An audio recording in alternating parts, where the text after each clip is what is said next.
नमस्कार, खबरें राजस्थान देख रहे हैं। यहां पर मैं हूं आपके साथ जावेद अली। खबरों की शुरुआत करेंगे दौसा के सिकराय से। विधायक और राज्य की महिला एवं बाल विकास मंत्री ममता भूपेश ने सिकराय कन्या महाविद्यालय में मेधावी छात्राओं को कालीबाई भील और देवनारायण योजना के अंतर्गत स्कूटी वितरण कार्यक्रम में हिस्सा लिया। इस मौके पर स्कूटी वितरण कार्यक्रम का शुभारंभ किया गया। मंत्री ममता भूपेश ने कहा कि उन्हें खुशी और गर्व की राज्य सरकार बेटियों का हौसला बढ़ाने के लिए स्कूटी योजना चला रही है। इस योजना से बेटियों के सपनों को साकार कर उन्हें उड़ान देने का कार्य कर रही है। बेटियों को आह्वान करते हुए मंत्री ने कहा कि खूब पढ़ो और आगे बढ़ो, प्रदेश की कांग्रेस सरकार आपके साथ है। साथ ही उन्होंने कहा कि कांग्रेस ने हमेशा महिलाओं को प्रगति के पथ पर आगे बढ़ाने का कार्य किया है। देश को महिला राष्ट्रपति, प्रधानमंत्री, मुख्यमंत्री, राज्यपाल और राष्ट्रीय अध्यक्ष जैसे महत्वपूर्ण पदों पर प्रतिष्ठित कर मातृशक्ति की क्षमता और सामर्थ्य को स्थापित करने का कांग्रेस ने काम किया है। उन्होंने कहा कि हम जुमलेबाजी नहीं करते, जो कहते हैं वो करते भी हैं। क्षेत्र की जनता की सिकराय में लंबे समय से कॉलेज की मांग थी, जो जनता के आशीर्वाद से पिछले कार्यकाल में कॉलेज खोल दिया गया। इस कार्यकाल में सिकंदरा में कॉलेज की मांग पूरी करने का अवसर मिला। ममता भूपेश ने कहा कि चिकित्सा, शिक्षा, पेयजल, सड़क सहित सभी क्षेत्रों में ऐतिहासिक विकास कार्य हुए हैं और आगे भी विकास में कोई कमी नहीं रहेगी। सरकार जो प्रतिबद्ध है बालिका शिक्षा को बढ़ावा देने के लिए, उन्हीं संदर्भ के अंदर आज हमने कालीबाई भील और देवनारायण योजना के तहत स्कूटी वितरण किया। यहाँ लगभग 5000 बच्चियों को हमारे ब्लॉक स्तर पर साइकिल वितरण का प्रोग्राम किया गया। ये सब चीजें हमारी तरक्की और उन्नति का प्रतीक है। माननीय मुख्यमंत्री जी की अभिलाषा है कि राजस्थान की तरक्की और उन्नति के अंदर हमारी बच्चियों का, हमारी महिलाओं का योगदान रहे। उसी संदर्भ में हम चाहेंगे कि हमारी बच्चियां आगे बढ़े, अपने मुकामों तक पहुंचे और राजस्थान की प्रगति में बच्चियों का अपना योगदान स्पष्ट नजर आए। ये संकल्पना, ये सपना राजस्थान के मुख्यमंत्री जी ने देखा है, जिसको पूरा करना हम सब लोगों का कर्तव्य है। और बावनवास भारतीय जनता पार्टी के बैनर तले मंडल बावनवास और बरनाला के पदाधिकारियों सहित कार्यकर्ताओं ने आज उप जिला कलेक्टर कार्यालय पर पैदल मार्च करते हुए पहुंचे और उप जिला कलेक्टर के बाबू राम कुमार गुर्जर को ज्ञापन दिया। ज्ञापन में भारतीय जनता पार्टी के पदाधिकारियों ने 18 बिंदुओं पर राजस्थान सरकार को घेरा। बिजली की दरों में वृद्धि, किसानों को टाइम पर बिजली नहीं देना, किसानों को टाइम पर खाद की व्यवस्था नहीं करवाना और जो भी वादे किए थे किसानों के प्रति, आज ना तो किसानों का कर्जा माफ हुआ, ना ही बेरोजगारों को भत्ता मिल रहा। वो महंगाई की मार से रात दिन किसान बेहाल होता जा रहा है। आज किसानों को बिजली की सब जरूरत है, खाद की सब जरूरत है। इन लोगों को ये शर्म नहीं आती कि आज जनता का पैसा, जिसी से आप शासन करो, जनता ने आपको मत इस वजह से दिया था कि आप हमारी सेवा करोगे, बुरे वक्त में हमारे काम आओगे। इसलिए आपको गहलोत सरकार, आपको चुना जनता ने। जनता से आपने झूठे वादे किए कि हम तुम्हारा कर्जा माफ कर देंगे, हम तुम्हारे बच्चों को 3500 रुपए महीने का भत्ता देंगे, आज हम तुम्हारी बिजली की दरों में कटो। उधर स्थानीय बीजेपी कार्यकर्ताओं द्वारा बीजेपी मंडल अध्यक्ष रामानुज शर्मा के नेतृत्व में प्रदेश सरकार की जन विरोधी नीतियों के खिलाफ प्रदर्शन कर राज्यपाल के नाम ज्ञापन सौंपा गया। प्रदेश नेतृत्व के आह्वान पर बीजेपी कार्यकर्ताओं द्वारा हल्ला बोल कार्यक्रम के अंतर्गत पुराने बस स्टैंड से तहसील तक पैदल मार्च निकालकर प्रदर्शन किया गया। ज्ञापन में बिजली कटौती, समर्थन मूल्य पर बाजरा खरीद, कानून व्यवस्था को लेकर ज्ञापन सौंपा गया।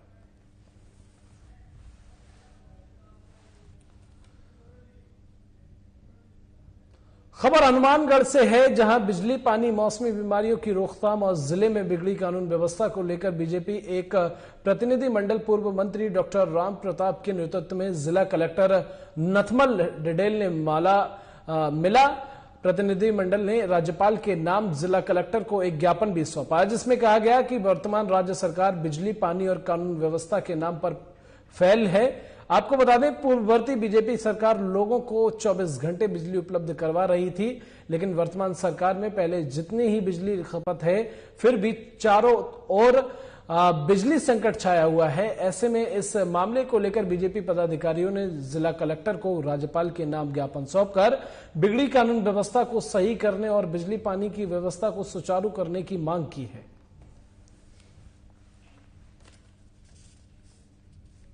एक ही है कि एक तो बिजली की अव्यवस्था बहुत तगड़ी हो रही है, रेट भी बढ़ा दिए और साथ में बिजली है वो उपलब्ध नहीं होती, 5 मिनट चली जाती है, 5 मिनट में आ जाती है। एक तो ये कारण है। दूसरा, किसानों पर लाठीचार्ज हुआ, उसकी जितनी निंदा की जाए उतनी कम है। कोई आदमी तंग होकर के ही अपनी फरियाद लेकर के आता है तो उसको उस हिसाब से डील करना चाहिए। और दूसरा, डीएपी खाद है वो अभी बहुत ज़्यादा ज़रूरत है किसान को। पहली बात तो पानी नहीं है, और कहीं बरसात की वजह से सोइंग हो रही है, कहीं पानी लग गया मान लो, तो उसके बाद में डीएपी की। उधर बीजेपी के सभी कार्यकर्ताओं ने बड़ाया धर्मशाला पर एकत्रित होकर रैली निकालकर पंचायत समिति पर राजस्थान सरकार की बिगड़ती कानून व्यवस्था के खिलाफ धरना प्रदर्शन किया। साथ ही लालसोट उपखंड अधिकारी को ज्ञापन भी सौंपा। इसी बीच बीजेपी प्रत्याशी रामविलास मीणा ने बताया कि राजस्थान सरकार की बिगड़ती कानून व्यवस्था को लेकर यह प्रदर्शन किया जा रहा है। अनियमितता, बिगड़ती कानून व्यवस्था और भ्रष्टाचार, किसानों के साथ अत्याचार सहित अन्य कई मामलों को लेकर यह प्रदर्शन किया जा रहा है। उन्होंने राजस्थान सरकार पर हमला बोलते हुए कहा कि सरकार की सारी व्यवस्थाएं चरमरा गई हैं। इस दौरान उन्होंने सरकार पर निशाना साधते हुए गहलोत सरकार को भी आड़े हाथों लिया। इस दौरान बीजेपी नेता रामविलास, प्रदेश मंत्री सुमन मीणा नागर और नगर मंडल अध्यक्ष दिनेश जोशी समेत सैकड़ों बीजेपी कार्यकर्ता मौजूद रहे।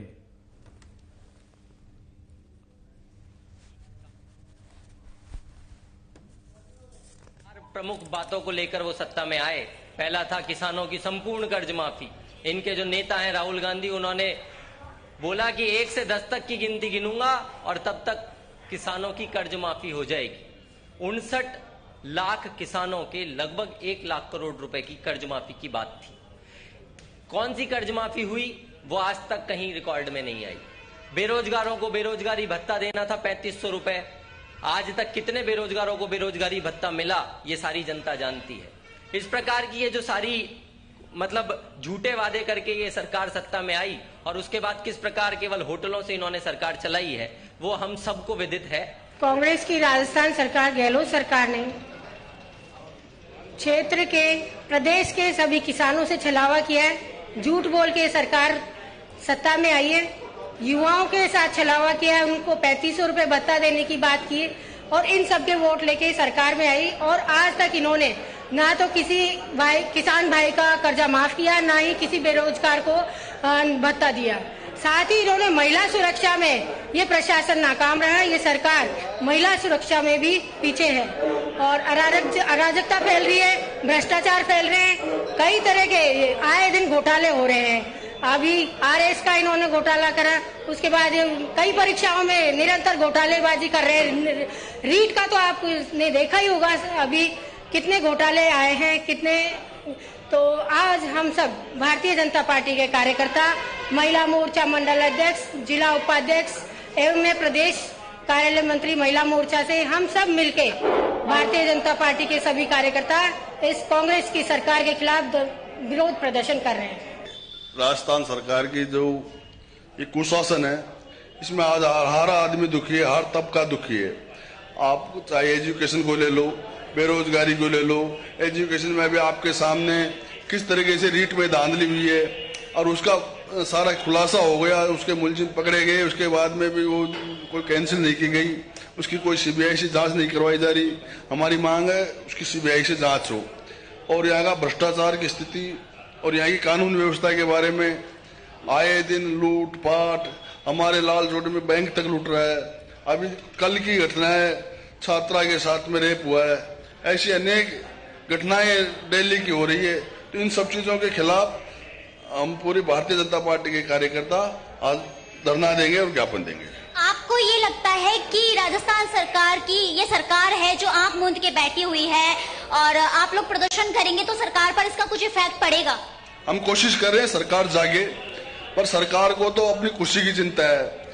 उधर खुशी बताने के लिए गहलोत साहब कभी क्वारंटाइन होते हैं तो कभी मौन व्रत। रामगढ़ पचवारा के सामुदायिक स्वास्थ्य केंद्र के भवन निर्माण में घटिया सामग्री को लेकर ग्रामीणों ने प्रदर्शन कर कार्य को रुकवा दिया था। लालसोट ब्लॉक चिकित्सा अधिकारी धीरज शर्मा को निर्माण कार्य पर घटिया सामग्री इस्तेमाल करने का ग्रामीणों ने गंभीर आरोप भी लगाया। ग्रामीणों ने धीरज शर्मा का पक्ष बिना ही एक तरफा निर्माण कार्य को रुकवा दिया गया। बता दें कि जब साधना प्लस न्यूज ने ब्लॉक मुख्य चिकित्सा अधिकारी धीरज शर्मा से इस बारे में बात की तो उन्होंने सभी आरोपों को सिरे से खारिज कर दिया और कहा कि बिना मेरा पक्ष जाने मेरे खिलाफ कुछ लोगों ने षड्यंत्र कर इस तरह की हरकत की है। यही कहना चाहता हूँ कि जो इलेक्ट्रॉनिक मीडिया न्यूज 90 चैनल ने जो खबर प्रकाशित की है रामगढ़ नवीन भवन निर्माण को लेकर मेरे ऊपर जो आरोप लगाए हैं वो पूर्णतः निराधार और असत्य हैं। इसमें ब्लॉक मुख्य चिकित्सा अधिकारी कोई पक्षी उन लोगों ने जाना नहीं। दूसरी बात, उनको ये पता नहीं है कि कार्यकारी एजेंसी कौन है। इसमें कार्यकारी एजेंसी अधिशासी अभियंता NHM को बना रखा है, उन्हीं की एक्शन है, समय समय में मॉनिटरिंग करते हैं। टेक्निकल पर्सन वही लोग हैं, वही इनकी मॉनिटरिंग करते हैं। इसमें ब्लॉक CMHO का कोई लेना देना नहीं है। और इस संबंध में उन्होंने जो खबर बिना हमारा पक्ष उन्होंने जाना ही नहीं कि इसमें कौन क्या है। और इसी के साथ राजस्थान के इस बुलेटिन में बस इतना ही, लेकिन जाते जाते एक नजर हेडलाइंस पर। सिकराय में स्कूटी वितरण कार्यक्रम का किया आयोजन, महिला एवं बाल विकास मंत्री ने कार्यक्रम में लिया हिस्सा, कहा बेटियों का हौसला बढ़ा रही राज्य सरकार। बावनवास में बीजेपी के पदाधिकारियों ने उप जिला कलेक्टर को सौंपा ज्ञापन, जिला कलेक्टर कार्यालय पर किया पैदल मार्च, 18 बिंदुओं पर राजस्थान सरकार को घेरा। हनुमानगढ़ में बीजेपी के प्रतिनिधि मंडल ने राज्यपाल के नाम सौंपा ज्ञापन, बिगड़ी कानून व्यवस्था को लेकर सौंपा ज्ञापन, बिजली पानी की व्यवस्था को सुचारू करने की मांग। लालसोट में बीजेपी कार्यकर्ताओं ने किया धरना प्रदर्शन, प्रदेश की बिगड़ती कानून व्यवस्था को लेकर किया प्रदर्शन, उपखंड अधिकारी को सौंपा ज्ञापन। ग्रामीणों ने रोका सामुदायिक स्वास्थ्य केंद्र भवन का निर्माण कार्य, घटिया सामग्री इस्तेमाल करने का लगाया आरोप, ब्लॉक मुख्य चिकित्सा अधिकारी ने आरोपों को बताया बेबुनियाद।